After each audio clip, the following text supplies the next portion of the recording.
October 13th of 2025, we have one of our major outer planets in astrology going in direct motion as Pluto stations direct in Aquarius, which can bring a great sense of relief and transformation to our lives. So in today's video, I want to dive into everything you need to know about Pluto stationing direct in Aquarius and how you can align to this transit to your benefit.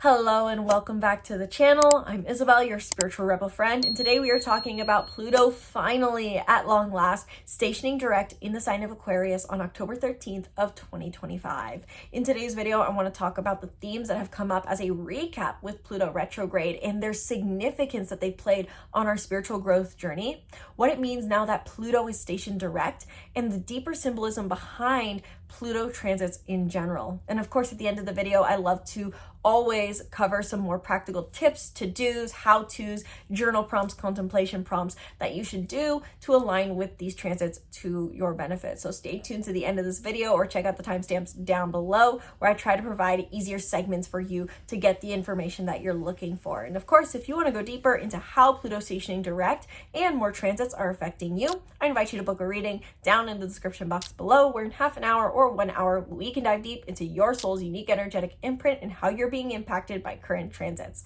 Sky's the limit. Learn more down below, and we'll talk more about offerings if you like today's video at the end of today's video. But with that spiel out of the way, let's get into Pluto stationing direct. Starting off first with a quick recap on when Pluto was retrograde and how it affected you. Pluto stationed retrograde around the end of May, beginning of June, and I'm going to put the exact date over the screen because I don't remember it off the top of my head. All I remember is that at the end of May or mid-May, I did publish a video talking all about Pluto stationing retrograde in Aquarius and how important this was. And I'm going to briefly touch on, once again, the themes that came up with Pluto retrograde. But if you want the deeper dive, check out that older video and get more guidance on how exactly this impacted you. But I do want to talk still about how Pluto retrograde affected us because it plays into how we are now being affected as Pluto stations direct. So Pluto retrograde means that our transformation work is slowed down. And in this segment, I'm actually going to talk too about the deeper symbolism behind Pluto's transits at the same time, because this is a common misconception I hear, especially with all outer planets in general. And in astrology, with how modern it's become, we have a lot of far strayed interpretations oftentimes. And so here's a bit of the essence that I really like to keep in mind. That is going to be, of course, not always fully comprehensive because there's so much data in regards to astrology. Pluto is, simply put, said to be the higher octave of Mars. Mars is the planet of action.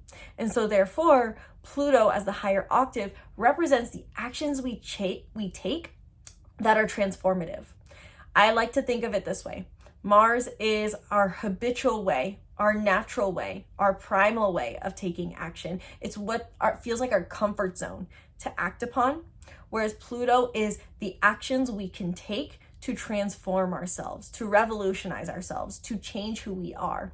It's like, so to say, Mars is like being a primal animal, just an animal or a mammal, and whereas Pluto, it brings this energy of being in the cocoon, transformation, or the phoenix, so to say, a transformative action.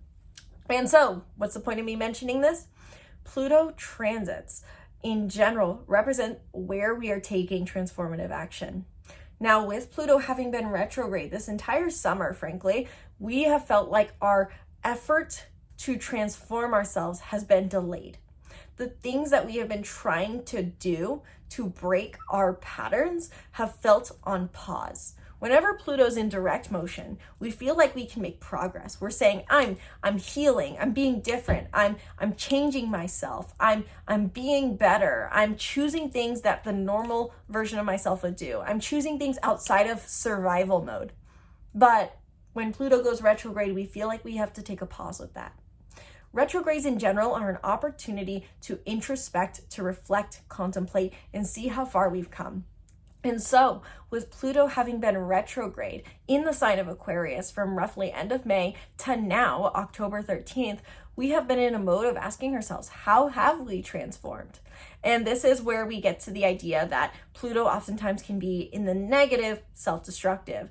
Retrogrades are oftentimes an opportunity, with Pluto in particular. Pluto retrograde is an opportunity to make sure we are not doing self-destructive patterns. So Pluto does represent the idea that we can take transformative action, be like the phoenix, but we don't always have to redefine ourselves. And that is the balance that Pluto plays with its retrogrades. We say we're taking transformation forward. Okay, now let's take a pause so that we're not trying to redefine ourselves and break something, fix something that isn't broke, so to say.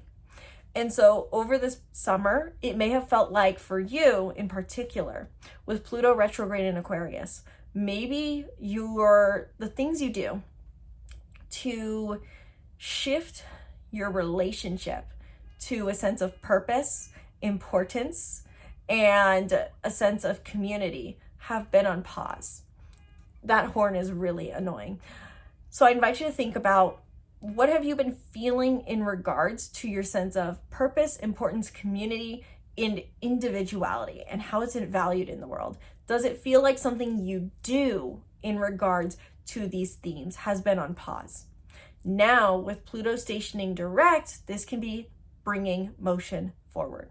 So simply put, you've been reflecting on how you've transformed your wounds around importance, individuality, community, and purpose, as well as being seen as an individual, being seen as a black sheep. Aquarius energy is this idea of being individualized, being seen for who you truly are, and that can be scary. And so maybe there's been something where you've been in your life trying to step out of your comfort zone to be more seen for who you are, but now this has been on pause this summer. That is because Pluto's been retrograde. Now Pluto stations direct. And so what does it mean that Pluto's stationing direct? Let's get more into what exactly this brings up. With Pluto stationing direct in the sign of Aquarius, once again on October 13th of 2025, we are called to once again, slowly but surely, make transformative efforts forward. Simply put, to kind of simplify this concept a bit more, hopefully, wherever Pluto transits, this is the traits and qualities we are called to heal our relationship with through physical efforts more so. It's not that we are not doing any inner work, inner emotional work, healing work, but Pluto really does accentuate that a lot of the growth work we do requires physical action. We have to do something different than what we would normally do. So with Pluto direct in Aquarius now, it may feel like you are pursuing taking actions that are healing in regards to what gives you a sense of importance, impact, community, purpose, and individuality. I would also recommend with that, it is really important to understand what house Pluto is transiting for you, based off of what house Aquarius is in your chart, because this is where you are healing your relationship with importance and individuality. For example, for me, as an Aries sun, this is my 11th house. So this is about my communities that I surround myself with that give me a sense of importance. I know for me, I can see already as a theme that with Pluto having been retrograde over the summer, to put it briefly, that me finding a sense of where do I fit into a community and how do I create an impact in a community has been on pause. Yes, I've been still connecting with friends. I've been feeling important with friends, but the idea of trying to bring innovation to a community has been something that's been a focus in my life, but has been on pause since Pluto went retrograde. And so I'm curious to see for myself where I take this concept. If I decide to try to create more impact, if I try to start more projects, so to say, as those are themes with the 11th house. Now for you, it may be different. This may be about how you find importance in your relationships. If you are a Leo sun or rising, or if you're an Aquarius sun or rising, this can be about your self-identity. If you are a Pisces sun or rising, this could be about shifting your relationship with your mind, with your mindset, with how you think and how you believe yourself to be important. So Pluto retrograde, now stationing direct, can affect us all subtly differently depending on our sign. But nonetheless, the theme for us all is metamorphosis starts to take place. I would think of this as growth starts to happen once again, healing starts to happen once again, and Pluto, being the higher octave of Mars, invites us to always ask ourselves, how can I do something differently than what I would normally do? So to wrap up this video, I want to give you a few more clear conclusions on what to do, think about, or contemplate with this direct motion in mind, and how you can align this transit to your benefit. And I really want to focus on the concept that Pluto is the higher octave of Mars. And so the main thing to ask yourself, maybe as Pluto stations direct, is first off, to understand that it's in Aquarius actually, is how has my relationship to individuality, importance, purpose, and community been over the past couple of months, from roughly end of May to now? What do I feel like has been on pause in this regard over this summer? What do I feel like I've been waiting to take action on? What do I feel like I've been waiting to change? And then with that, what are some small steps that I can take, some small ways I can take action that break previous patterns in this regard? How I would see this playing out for you more specifically is, how can I do something that is out of my comfort zone a bit, just even if it's 2% out of my comfort zone, that would make me feel more impactful, important, individualized, and a part of a community?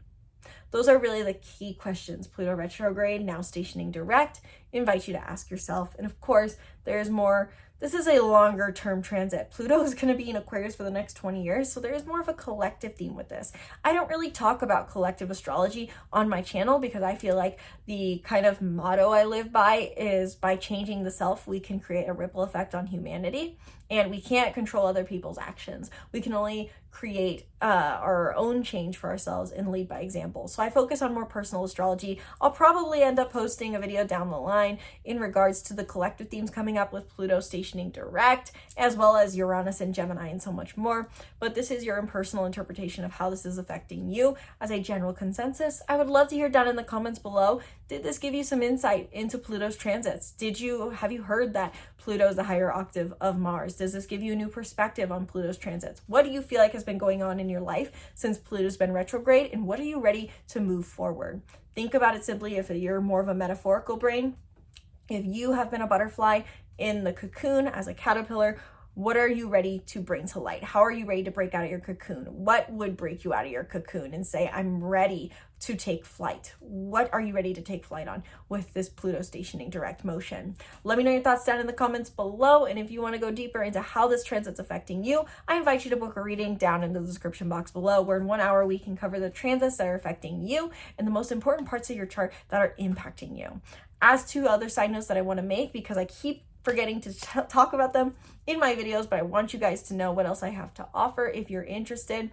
I am beta testing and doing, so to say, a test run of written horoscopes for the month of October at an extremely discounted rate, where you get a personalized guide to how October is affecting you based off of your unique birth chart. This goes past just your sun, your moon, your rising. I am personally looking at your birth chart and giving you a customized written guide to the month ahead, which includes a key list of key transits, a week by week guide for all the major aspects that are happening in the stars, as well as all the other transits that are happening in between.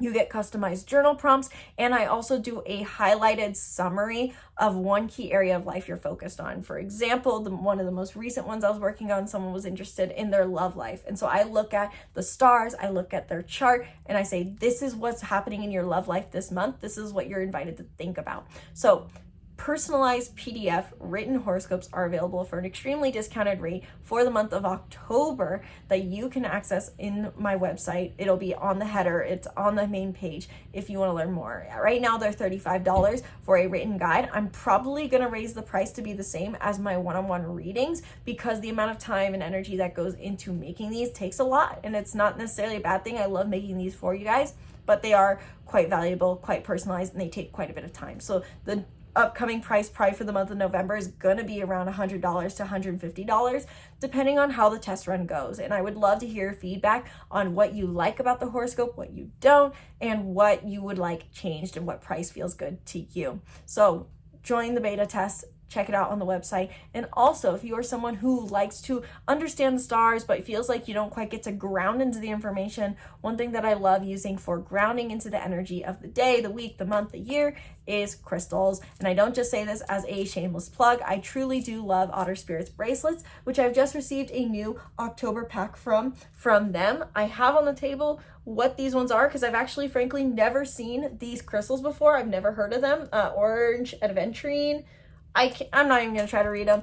I'm going to put them over the screen and I'll share more about them. But I thought it was super cool because I would have never thought to get these crystals, and they sent them to me as the October pack. And it's super cool what they do. They give you a monthly package every month. They have listed on their website of a selection of crystals that they recommend for the month, as well as other recommendations based off your zodiac sign, your intention, and so much more. They also use grade AAA crystal gemstones, so they're really great quality, and you can use the code Isabelle20 to get 20% off your order. The link is in the description box down below. I do recommend your crystals if you're someone who's looking for more physical items to ground your more spiritual practice, as I personally love to do. So thank you guys so much for watching this video. Sincerely hope you enjoyed. That was a long spiel. Stay tuned for more videos breaking down the stars and more. Once again, my name's Isabelle. From my heart to yours, namaste.